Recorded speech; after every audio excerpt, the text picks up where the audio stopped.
Proclamação do Evangelho de Jesus Cristo segundo Lucas.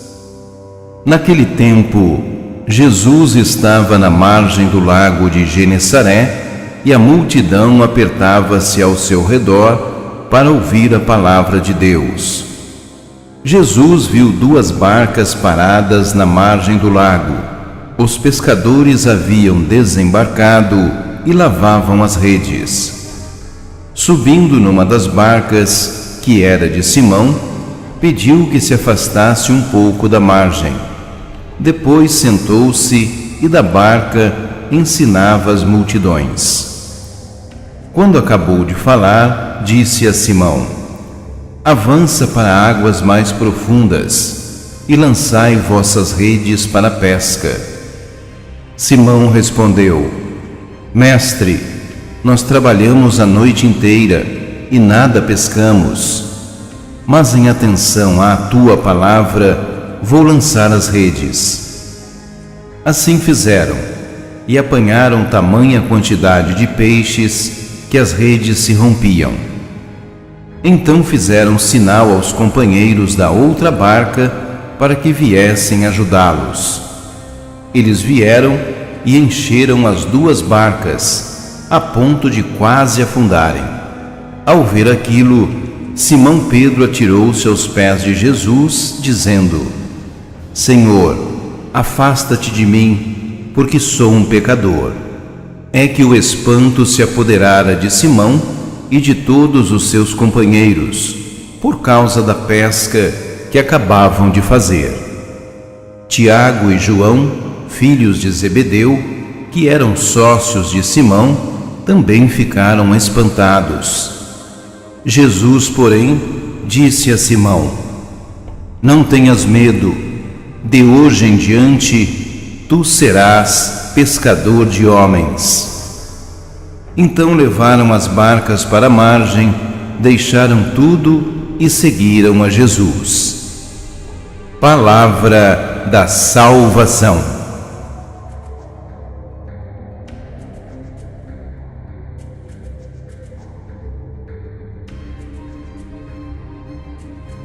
Então levaram as barcas para a margem, deixando tudo e seguiram a Jesus.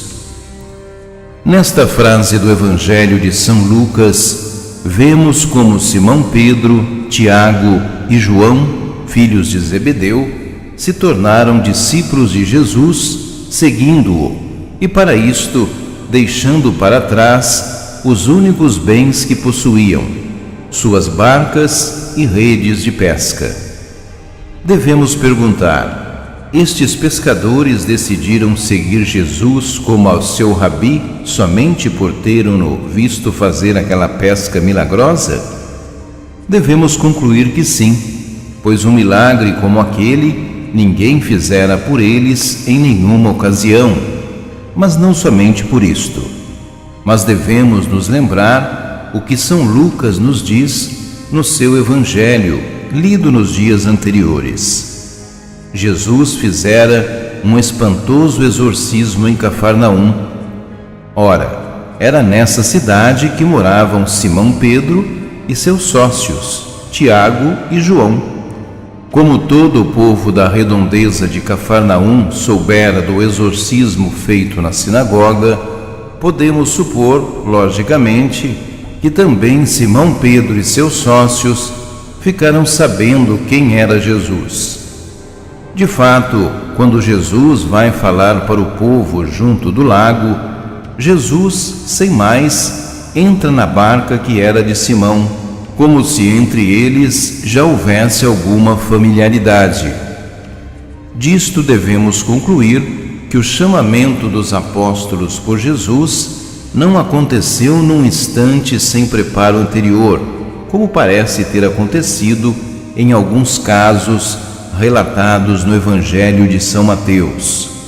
Simão e André, Tiago e João são chamados por Jesus, que caminhava pela praia. Nenhum motivo aparece aqui como razão para que seguissem a Jesus. Isto não significa que tais motivos não existissem, mas que o Evangelho de São Mateus apenas é resumido demais sobre este ponto. Marcos 3, versículo 13, diz que Jesus chamou os discípulos que ele quis, isto é, que os escolheu, tendo-os conhecido antes.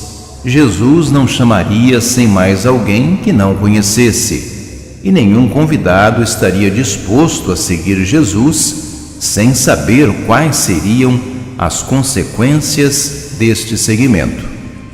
É verdade que alguns tinham interesses meramente humanos no seguimento de Jesus. Podemos concluir isto pelo caso de Judas. Mas, por outro lado, também Simão Pedro tinha seus interesses antes de uma conversão maior. Foi ele quem perguntou a Jesus. Pedro, tomando a palavra, disse-lhe: Eis que nós deixamos tudo e te seguimos. Que receberemos? Por sua vez, Tiago e João também eram interesseiros. Desejaram receber postos importantes no reino de Jesus que imaginavam ser puramente humano. É o que lemos em Marcos 10 e Mateus 20. E Jesus, diante destes defeitos dos que escolheu, como quis, como reagiria? Ele escolheu homens frágeis como nós para que entendêssemos que o reino de Deus é governado por Deus e não pelos homens. Apesar dos defeitos dos discípulos, com eles e não sem eles, é que Jesus salvou o mundo. Pensemos em nossas comunidades paroquiais, colaboradores do pároco, pessoas à frente de importantes instituições da igreja. Não são perfeitos. Entre o grande bem que podemos fazer, revelam suas fraquezas.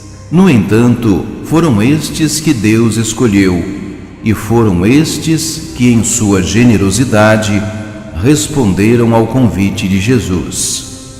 Então, levaram as barcas para a margem, deixando tudo, e seguiram a Jesus.